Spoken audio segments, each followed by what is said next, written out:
Coming up right now on Lifestyle Magazine, you're about to hear from people whose revolutionary ideas replaced retribution with reconciliation. Now, here's the host of Lifestyle Magazine, Mike Tucker. Welcome. My guest today is Lisa Ray. She is the founder and president of the Justice and Reconciliation Project. Welcome to Lifestyle Magazine. Thanks for having me. You bet. Now tell us a little something about yourself, your background. Well, I've been in the California legislature working for three legislators in the 80s, and also been a lobbyist. And I worked for Justice Fellowship, which is a sister organization to Prison Fellowship Ministries. That's something we all recognize. So tell me about your organization, Justice and Reconciliation Foundation. Did I get that right? The Justice and Reconciliation Project. Project, okay. And it's a national nonprofit organization, and we work with victims of violent crime. Okay. And we promote restorative justice. But we work across the United States and also outside the country to promote victims-driven restorative justice. Now, what is restorative justice? Well, it's a new vision for the criminal justice system. Okay. Right now, when we respond to crime in the United States, we say crime is a crime against the state. Right. And that the offender has to pay back the state by serving time often. Right. But it's not a crime against a victim, a crime against a real human being. Right. Restorative justice says we're going to turn that on its head. So it's a paradigm shift that says, no, the offender needs to be held accountable to the victim. To the victim. And the victim, as much as possible, the criminal justice system needs to understand that crime injures victims and crime injures communities. So restorative justice says, what can we do to change that paradigm and hold the offender accountable, but also restore and heal the victim as much as possible? That's a new concept, isn't it? I mean, it's a new paradigm for us. It is new. It's been around actually since the 70s in the United States and in Canada. Yeah. But it's really an approach to crime that comes out of indigenous cultures. And it's also biblically based. I mean, that's why I come to this work is as a Christian.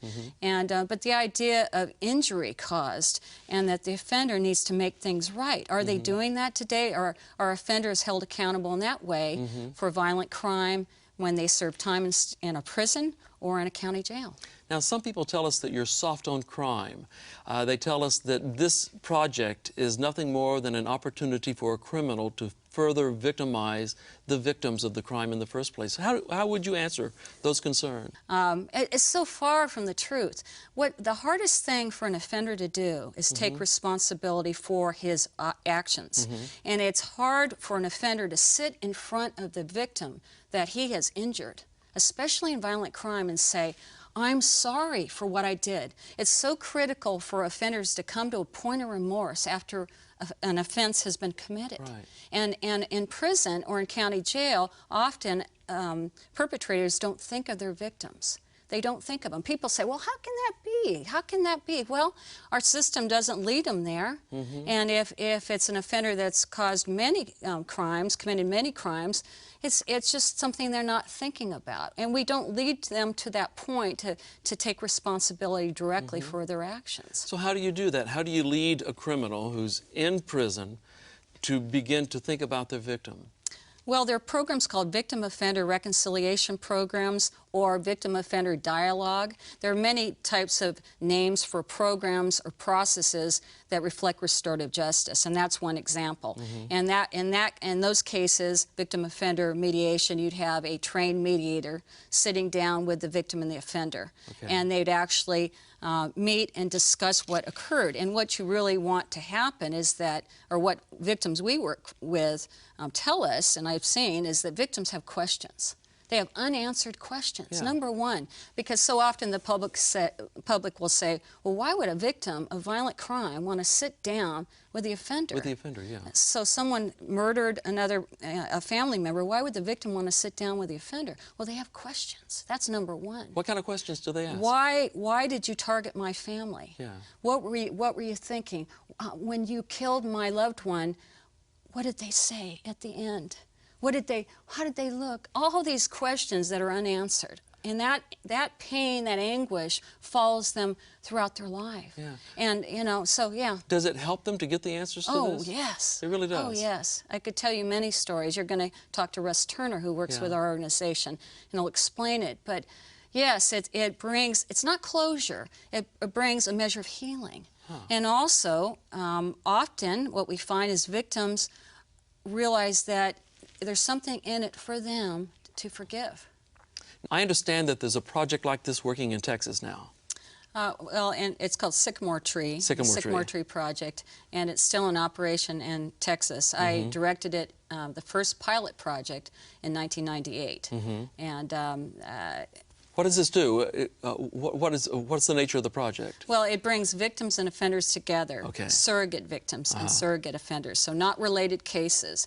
But the focus, the purpose of the project is actually to expose offenders to the pain that victims go through. So these offenders did not offend the victims that you're putting them with, That's but they right. did offend someone, That's right? right. And they and the pilot that I ran in 1998, it was victims of violent crime and offenders who committed largely violent offenses. Crimes. Yes. And so now they're talking to real-life victims That's right. and looking at their pain. What have their responses been? It was amazing because the victims that were in the program in the Sycamore Tree Project, when they came into the project, they were extremely suspicious Yeah. and very, very nervous. As I can imagine. They said, well, I don't know if I should be here. Yeah.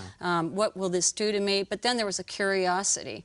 And so by the end of the project, they were singing the praises of restorative right? justice. Absolutely. And many of them wanted to actually meet with their own offenders. Well, before we go to break, what's your website? It's www.thejrp.org. Thank you. Coming up after this break, we'll talk to a man whose personal quest takes our vision of reconciliation to new levels. Stay with us.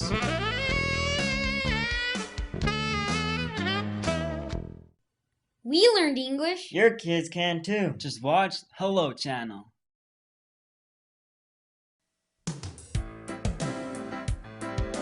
Dr. Miroslav Volf is professor of theology and the director of the Center for Faith and Culture at Yale University. He joins us by satellite from the Broadcast Center at Yale. Dr. Volf, thank you for joining us today. I'm delighted to be with you. Dr. Volf, in your book, The End of Memory, you tell the story of a Yugoslavian officer who tormented you, someone that you had an imaginary reconciliation with. Would you tell us that story briefly? Well, I was conscripted into Yugoslavian military service, and because my father was a prominent minister, because I studied abroad, because my wife was an American citizen, because I was working on a dissertation on Karl Marx, I was an object of suspicion. And so they organized the whole unit around spying on me, and that's what went on for about 3 months or so. And then interrogations started.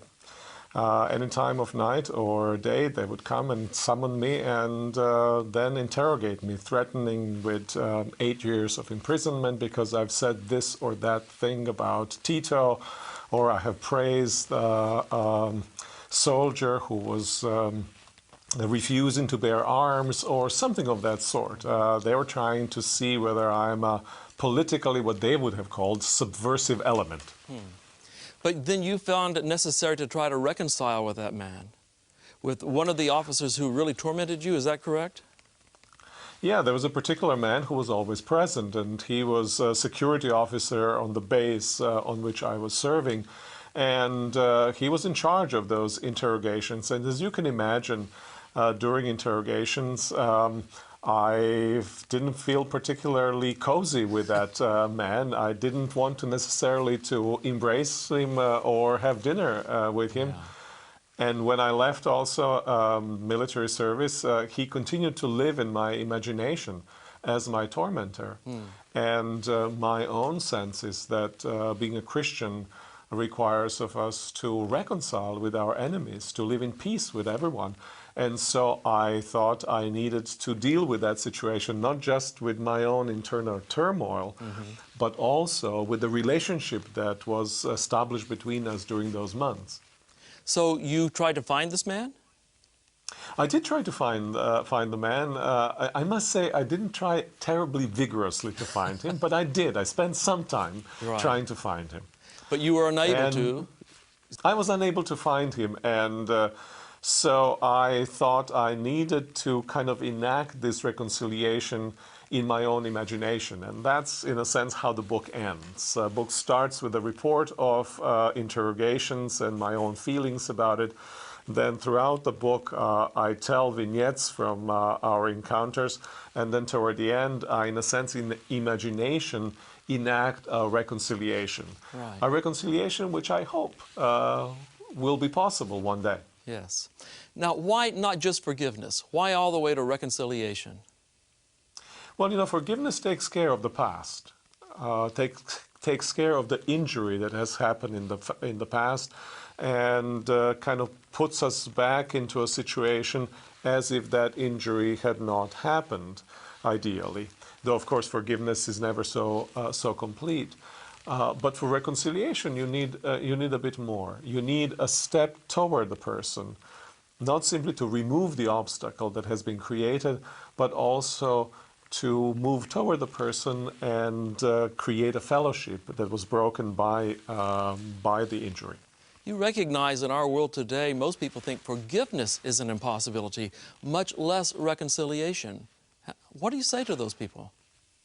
You know, forgiveness is difficult, and sometimes it feels like it is an impossibility. And I think we often have experienced that when we forgive, we forgive partially, then what we forgive we take back. We forgive going in circle, we forgive and take back, and it's a struggle, consistent struggle to forgive. And I think the same is true with reconciliation, which is even more difficult. We struggle to do that, but my sense is that any partial forgiveness is a good forgiveness. Okay. Any partial reconciliation is a good reconciliation. It's a good step. And so I think if we do not approach this with excessive expectations, as if we'll just forgive and everything's going to be fine, as if we'll just embrace and everything's going to be fine, I think we can make progress. How can forgiveness and reconciliation coexist with memory of that which has happened? Well, memories are a very significant part of who we are. They shape our very identity, and forgiveness itself requires a memory, requires for us to remember what has been done to us and to go through that event as we forgive it. I think the same is true of reconciliation. There's no way for either forgiveness or reconciliation to happen without naming transgression as transgression. Once we name it, once we agree on it, then it can be released again. And I think we have this similar model embodied in the story of Jesus Christ, who dies on the cross for sins of the world. God does not just disregard human sin, Christ bears human sin. Christ names human sin and bears it, and that's what makes reconciliation possible. The same is true, I think, in relationship between human beings. If there's someone out there who is hurting right now because they've been victimized, what would you say to encourage them to go to the steps of both forgiveness and reconciliation? As a Christian, I would say, look on the cross. Look what God in Christ has done for you on the cross, and meditate on what that might mean for you as you relate to your own assailant. Dr. Wolf, we cannot thank you enough for being here with us today. Thank you so much. I'm delighted. Coming up, a story of tragedy and healing right after this short break. Hello, my name is Javier. I'm from Spain. I learned English. So can you. Watch Hello Channel.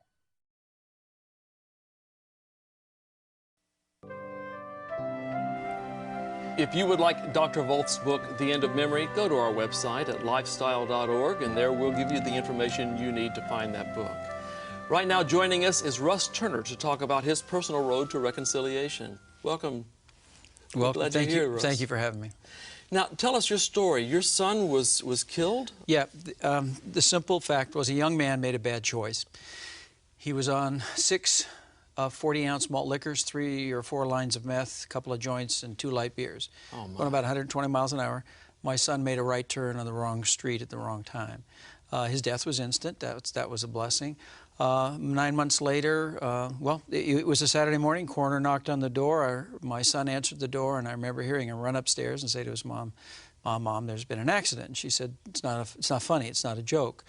And subsequent to that was the next 9 months and a trial, and a young man who fled the scene of the accident was later captured, went to trial, And then came the day of sentencing. How old was your son when he died? My son, Jeremy, was 19 and a half, and 19 and a half. Stephen was 23. Oh, my. So you went to the trial? Yeah, you know, it's interesting. As the trial progressed, we got to sentencing. Stephen got a sentence of 17 to life. So that's a stiff sentence. He got Yes, it convicted is. of murder, too, because that's the way the law deemed this act Right. of negligence. But it's interesting, in this criminal justice process, I remember going to the DA and saying, we want to tell this young man he's forgiven. I forgave the man the day the coroner closed the door. Now, hang on just a second here.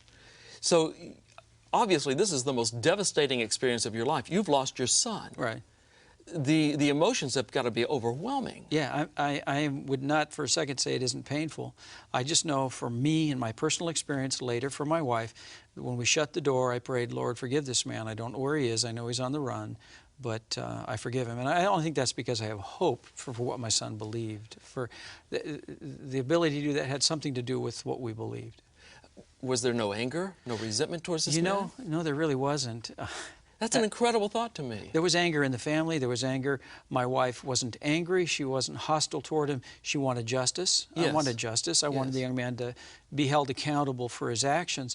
But it wasn't, there was no satisfaction, even during the trial, when friends would come to us and say, you know, we really hope he suffers in prison. And, and it's odd to say, but it didn't help me. When we were going through trial, those statements didn't make me feel better. They thought they were helpful, and they were very kind, loving people. But their heart said, we want someone to pay because we're suffering with you. I wanted my son back, and I wanted life to come back to normal. And it's a new normal. It wasn't going to. We met with the probation officer, and he said at the time of sentencing, you can speak to the court. You can speak to the defendant. He said, respect the court. You know, maybe talk about how this has impacted you. And I remember that day, I had sat up. The day before that, I had heard someone on the radio. You know, it's interesting. When tragedy strikes, you either jump right to the heart of God or you get bitter. Yeah. And we'd had 9 months now to process this information. And the day before, this gentleman had said, if someone takes the life of your child and you do everything you can to get even, it's vengeance. If you let the system do its job, it's justice. If you forgive them, it's grace. And God does it every day. And that really anchored for me what I was going to say the next day. I talked to the young man face to face at the sentencing. Now, it wasn't like you and I talking. Right. It was me talking to a young man at a table with his head down. Hearing what was going to happen. He couldn't look you in the eye, could he? What was going to happen the rest of his life. When I was talking about how much pain, I could hardly speak. Came to the point when I decided what I was going to say, but I have hope for you because I know where my son is. I have hope that you'll find that same opportunity for forgiveness, for peace, for a life, you know, because if you find out what hope my son had. And that was, how did he respond to that? There was no response. No response? No. In fact, 3 years later, we got a letter. I remember the day. Somebody was selling us some Venetian blinds. My wife was opening up letters, and I physically saw her body change. I saw her, I don't know how to describe it. And I said, what is that? She said, it's a letter from Stephen. Stephen had written a letter of remorse. He had bucked the system. He found a way to get us a letter because the system really doesn't open the door for offenders to communicate for fear of reoffending, if it's not valid, if they're not true, if they're manipulating. There's all kinds of reasons why. But this man found a way, through his mother, through a pastor, to get us a letter. I wrote him back and said, I have to speak to 4,000 kids in a year. Can I bring a camera, read your letter, say whatever you want to say? And he said yes. What did the letter say? It was very remorseful. He talked about his family, our family, the pain that he had caused. He was afraid to write. It was a very sincere letter. I wrote him back. He said to me, if you come to the prison, I'll do it. And there was a friend that was in town who I handed the letter to, and this gentleman was quite wise. He looked at me and he said, do you know what he wants? I said, yeah. Instinctively, he wants me to look him in the eye and say he's forgiven. And he says, are you ready to do that, to take that step? And I think that's what Lisa's been talking about. That's what the professor was talking about. Are you ready to take that step? And yes, I was ready to take that step. I think it was harder for him to face me in prison. He was level 4. That's as high as it goes. 2 guards, 2 cameras. By a miracle, we got a camera in the system. And he came out and communicated. And the first thing I said to him when he got out of the door was, you have to know I'm not here in anger. I forgive you for this. 9 years later, we met a second time. And the outcome of that interview was a blessing to me. At the end of about an hour and 17 minutes of talking, I asked Stephen, can you imagine my son embracing you, receiving you without hate? and threw a broken face, and he said, when I was in trial, I had a dream. He came to my cell door. He was all burnt. You couldn't recognize him. And to a very calm voice, he said, it's going to be okay. He said, it shook me up. I called my mom. It was midnight. It just freaked him out. And I'm sitting here not expecting this. And all I could think of was Christ saying, forgive them, they don't know what they're doing. I wasn't angry. It didn't beat me up. I had a new vision of what the spirit of my son or a spirit of reconciliation might look like. Here is a burned to the crisp body saying through a cell door, it's going to be okay. It's going to be okay. I asked him a follow-up. I just said, well, if you got to see him, what would you say? He said, I would want to say, he said, I just want to give him a hug. I've got to tell you, I got up out of the chair. I just had to hug the kid. Now, we've talked twice, sent a few letters. You can hug the man who killed your son and not hate him, and it has nothing to do with me. I am in awe. No, it's not me, but the power of forgiveness and reconciliation sets me free from being in prison. I cannot thank you enough for your story. I really cannot. And we'll be right back with a final word in just a minute.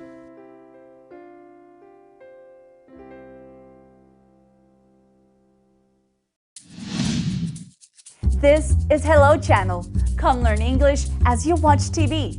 It will change your life. We've got time for just one final word. Russ? Well, you know, it was a probation officer that introduced me to Lisa and the JRP group, and they now are connecting us with other victims that have the same desire, the instinct that they need to forgive and reconcile. Right. And I would say forgiveness will set you free and reconciliation will make your life full and rich. Thank you. Lisa? Well, what our organization is trying to do is open doors for healing and restoration of victims, offenders, and communities. Right. That's what we're doing around the country. So I ask for your support. I ask people, if they're victims, to look at our website, and also offenders or families of offenders who want to go through this type of process. But we need to change laws to allow us to do it. Right. The story today was unusual, and I know there are a lot of hurting people out there that have similar experiences, and they say, how do I get this? Right. Well, email us, call us, and we'll try to Work open together. the doors. But we Right. are working in the Good. legislatures and also on the federal level to change the laws to allow this to happen in our Thank you criminal so much. justice system. Thank you. And thank you for joining us today. If you'd like more information, go to our website at lifestyle.org, and we'll see you again next time. Take care.